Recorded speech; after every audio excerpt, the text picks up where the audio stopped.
मैं ब्रजेश आप लोगों का इस चैनल पे स्वागत करता हूं और उम्मीद करता हूं कि आप सब अच्छे होंगे। आज हम one liner practice set part 5th जो था डिस्कस कर। इनका जन्म कब हुआ था? तो 22 अप्रैल के डेट को हुआ था। इसी दिन से जो था हम विश्व स्काउट दिवस के रूप में जो था मनाते हैं। क्वेश्चन नंबर 2 की बात करें, नाथुला दर्रा किस राज्य में स्थित है? तो नाथुला दर्रा सिक्किम राज्य में स्थित है। नाथुला दर्रा की मैं बात करूं तो नाथुला दर्रा एकमात्र सिक्किम का दर्रा है। दर्रा क्या होता है? दर्रा वह होता है जैसे ये दो पहाड़ियाँ हैं, मैं मान लेता हूँ एक पहाड़ी ये है, एक पहाड़ी ये है। इनके बीच से हम यदि रास्ता जो था निकालते हैं तो यही रास्ता जो होता है दर्रा कहलाती है। तो यानी कि होता है जो ये दर्रा होता है, दर्रा यह दो पहाड़ियों के बीच का रास्ता दर्रा कहलाता है। और मैं बात करूं तो सिक्किम में जो होता है एकमात्र दर्रा है नाथुला दर्रा। नाथुला दर्रा के बारे में हम बात करें तो नाथुला दर्रा दार्जिलिंग और चुम्बी घाटी से होकर के जाने वाली दार्जिलिंग और चुम्बी घाटी से होकर जाने वाली जो तिब्बत जाने वाली एक मार्ग जो था प्रशस्त करती है ये नाथुला दर्रा। और बात करें तो नाथुला दर्रा के सिवा नाथुला दर्रा कैलाश मानसरोवर जो यात्रा होती है इस नाथुला दर्रा के द्वारा भी जाया जाता है।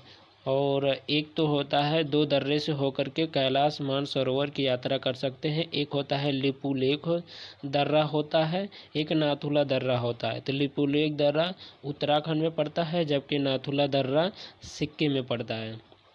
सिक्किम की राजधानी गंगटोक होता है गंगटोक है, जबकि वहाँ के गंगटोक है। यदि मैं सिक्किम के मुख्यमंत्री की बात करें तो प्रेम सिंह तमंग और राज्यपाल गंगा प्रसाद है। विधानसभा सीट 32 है, राज्यसभा सीट 1 है, लोकसभा सीट 1 है। यदि सिक्किम एक जनमत संग्रह के द्वारा भारत का राज्य बना था, कब बना था? तो ये 15 मई 1947 को बना था। बात किया जाए तो ये 36वां संविधान संशोधन 1975 में करके सिक्किम को भारत का 22वां राज्य बनाया गया था। सिक्किम के साथ कुल कितने अंतर्राष्ट्रीय बाउंड्री शेयर करते हैं? यानी कि सिक्किम जो होता है, यदि मैं मैप बना करके तो आपको दिखा देता हूँ कि सिक्किम पड़ेगा कहाँ पे। और ये आपका होता है जम्मू कश्मीर इधर,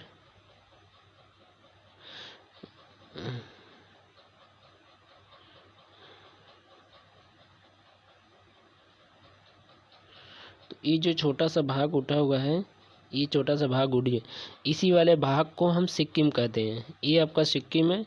और इधर जो होता है आपका नेपाल पड़ेगा, ये आपका नेपाल है। ऊपर चीन है, इधर आपका भूटान पड़ जाएगा। तो नेपाल के साथ जो होता है 3 अंतर्राष्ट्रीय बाउंड्री शेयर करते हैं। एक नेपाल करता है, दूसरा चीन करता है, तीसरा भूटान करता है। अब भारत के कुल कितने राज्य होता है सिक्किम से सटे हुए हैं? तो मात्र एक राज्य है, वह है पश्चिम बंगाल।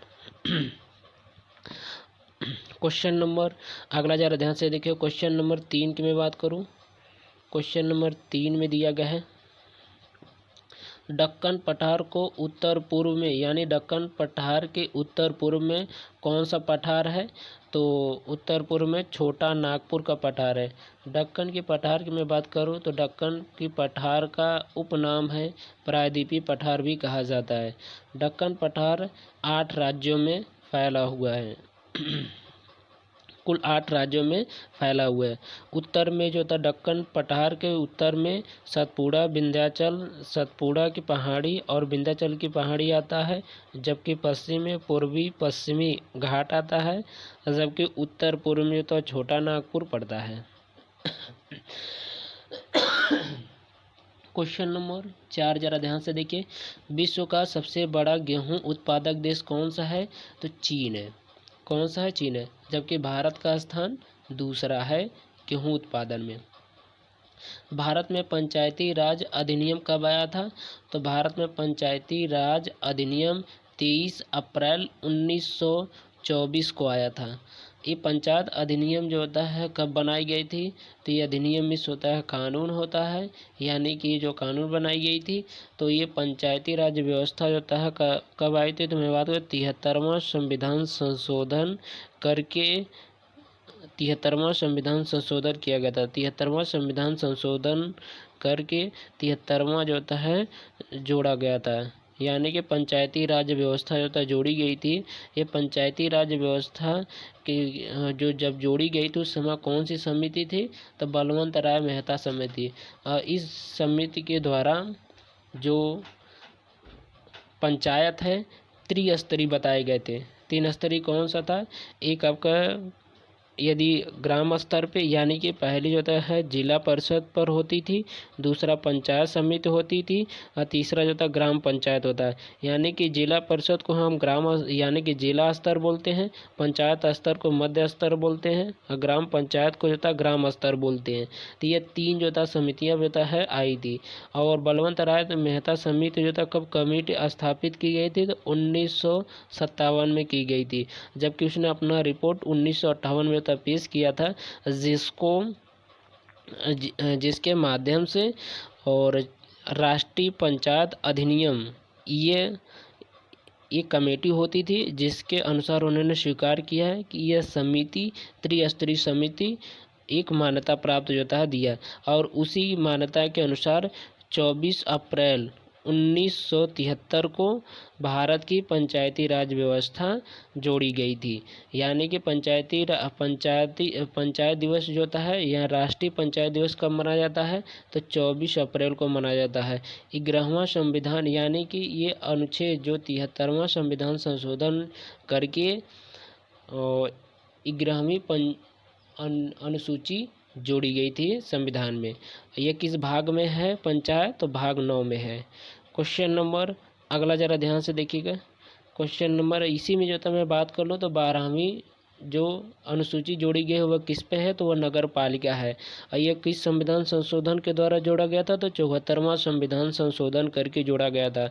अब नगर पालिका किस भाग में है, तो अनुच्छेद, यानी कि किस भाग में है, तो 9 क में है। और नगर पालिका में कुल कितने विषय जो होता है बताए गए हैं, तो कुल 12 विषय हैं। कितने हैं टोटल, 18 विषय हैं। और ये भी त्रिस्तरीय कौन कौन से हैं, नगर पंचायत है, नगर परिषद है, और नगर निगम है। तो सबसे बड़ा जो होता है नगर निगम होता है, और सबसे छोटा जो होता है नगर पंचायत होता है। क्वेश्चन नंबर 6 जरा ध्यान से देखिएगा। क्वेश्चन नंबर 6 की बात करें, तो भारत में नए राज्य की स्थापना किसकी अनुमति से की जाती है, तो किसकी अनुमति से की जाती है, तो संसद की अनुमति से जो होता है किसी भी राज्य की स्थापना या किसी राज्य का प्रवेश की जाती है। किस अनुच्छेद में है, तो ये आपका अनुच्छेद 2 में है। किस भाग में आता है, तो भाग प्रथम है। भाग प्रथम क्या है, भारत को जो था संघ एवं उसका राज्य क्षेत्र का जिक्र है। अनुच्छेद 1 से लेके 4 तक इसके बारे में उल्लेख है, जबकि अनुच्छेद 2 के बारे में जिक्र है कि भारत में नए राज्य की स्थापना तथा नए राज्य का प्रवेश का जिक्र करता है। ये कौन कर सकता है, तो एकमात्र जो था संसद कर सकता है। संसद की बात कर लें, तो संसद जो होता है ये है 3 इसके भाग होते हैं। एक आपका होता है लोकसभा होता है, एक राज्यसभा होता है, एक राष्ट्रपति होता है। इन तीनों के संयुक्त से संसद बनता है। और संसद कौन से आर्टिकल में है, तो 79 आर्टिकल संसद पर आधारित है। क्वेश्चन नंबर 7 जरा ध्यान से देखिए। क्वेश्चन नंबर 7 की बात करें, तो भारत में मुस्लिम राज्य का संस्थापक किनको माना जाता है, तो मोहम्मद गोरी को माना जाता है। किनको माना जाता है, मोहम्मद गोरी को। मोहम्मद गोरी कहाँ का था, तो ये गौर वंश का शासक था जो कि अफगान में पड़ता है। तो मोहम्मद गोरी ने भारत पर पहला आक्रमण मुल्तान के खिलाफ किया था 1175 में, और दूसरा इसका आक्रमण 1178 में भीमदूती के विरोध में जो है किया था, जिसमें भीमदूती ने मोहम्मद गोरी को बुरी तरह पराजित किया था। और अगला उसका युद्ध, पहला तराइन का प्रथम युद्ध 1191 में मोहम्मद गौरी और पृथ्वीराज चौहान के बीच में हुआ था, जिसमें मोहम्मद गौरी ने पृथ्वीराज चौहान ने मोहम्मद गौरी को बुरी तरह से पराजित किया था। तराइन का द्वितीय युद्ध 1192 में किया गया था, जिसमें मोहम्मद गौरी ने पृथ्वीराज चौहान को हराया और हरा करके पृथ्वीराज चौहान की हत्या कर दिया था। मोहम्मद गौरी के द्वारा एक चंदावर का युद्ध 1194 में लड़ी गई थी, जो कि दिल्ली के गढ़वाल क्षेत्र के शासक जयपाल की यानी कि जयचंद के विरुद्ध हुआ था। और इसी में जो होता है इसी युद्ध के बाद विजित के बाद मोहम्मद गौरी ने जितने विजित प्रदेश थे उनको कुतुबुद्दीन ऐबक को सौंप करके गजनी वापस चला गया था। क्वेश्चन नंबर 8 ज़रा ध्यान से देखिएगा। क्वेश्चन नंबर 8 की बात करें तो कनिष्क को कहा जाता है, तो किस नाम से कहा जाता है? द्वितीय अशोक के नाम से भी जाना जाता है कनिष्क को। कनिष्क की बात करें तो कनिष्क राजगद्दी पर कब बैठा था? तो 78 ईसा पूर्व में जो होता है राजगद्दी पर बैठा था। इसी वर्ष जो था उन्होंने कनिष्क जो था एक शक समूह चलाया था, जो कि 78 ईस्वी जो था शक समूह, जो कि भारत का पंचांग भी कहा जाता है शक समूह को। तो कनिष्क जो होता है चलवाया था। भारत का पंचांग समूह कौन सा है? तो शक समूह है। किसने चलवाया था? तो कनिष्क ने चलवाया था। कनिष्क जो था किस राजवंश से था? तो कुषाण राजवंश से संबंधित है। कनिष्क के द्वारा कनिष्क के बारे में एक और जो होता है मिलता है, क्योंकि कनिष्क जो था बौद्ध धर्म को मानने वाला था। तो इसी के शासनकाल के दौरान चौथी बौद्ध संगीत का आयोजन कराई गई थी, जो कि कश्मीर के कुंडलवन ग्राम में कराई गई थी। और कब कराई गई थी? तो 1 ईसा पूर्व में कराई गई थी। उस समय अध्यक्ष कौन बना गए थे? तो वसुमित्र जो है चौथी बौद्ध संगीत के अध्यक्ष थे। इसी बौद्ध संगीति के दौरान बौद्ध धर्म 2 भागों में विभाजित हो गया था। एक आपका हीनायन था, दूसरा जो था महायान में जो था विभाजित हो गया था। क्वेश्चन नंबर 9 जरा ध्यान से देखिएगा। क्वेश्चन नंबर 9 की बात करें तो द्वितीय विश्व युद्ध में जर्मनी की पराजय का श्रेय किसे जाता है? यानी कि जर्मनी की पराजय का श्रेय जो था रूस को जाता है। यदि बात करें तो द्वितीय विश्व युद्ध कब तक चला था? तो मैं बात करूं 1939 से लेकर के 1945 तक द्वितीय विश्व युद्ध चला था। 1945 तक चला था। ये उस समय द्वितीय विश्व युद्ध में जो था 2 राष्ट्र बने थे। 2 राष्ट्र कौन कौन से बने थे? तो मैं बात कर लूँ तो एक आपको होता है ध्रुवीय राष्ट्र था, एक तो मित्र राष्ट्र था और दूसरा जो था ध्रुवीय राष्ट्र था। तो ध्रुवीय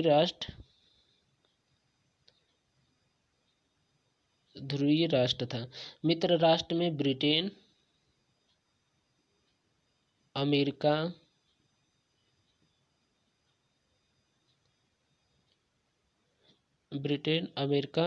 रूस था।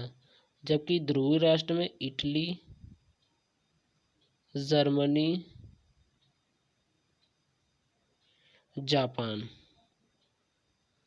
ये 3 जो होता है ध्रुवीय राष्ट्र से संबंधित है।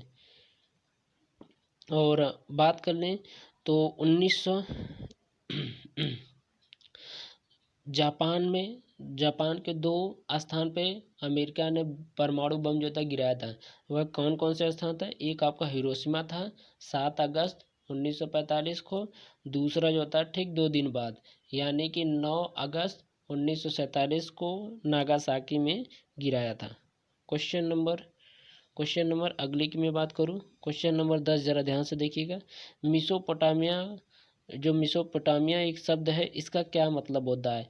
इसका मतलब होता है कि नदियों के बीच की भूमि को मिसोपोटामिया कहते हैं। यानी कि ये शब्द जो है किस देश से लिया गया, ये कहाँ से होता है? तो ये यूनानी शब्दों के द्वारा होता है, इसको माना गया था। यूनानी लोग जो था नदियों के बीच की भूमि को मेसोपोटामिया के नाम से जानते थे। तो यह जो मेसोपोटामिया सभ्यता था ये कहाँ पे विकसित हुई थी? तो ये इराक में। कहाँ पे? इराक में। इराक का पुराना नाम क्या था? मेसोपोटामिया था।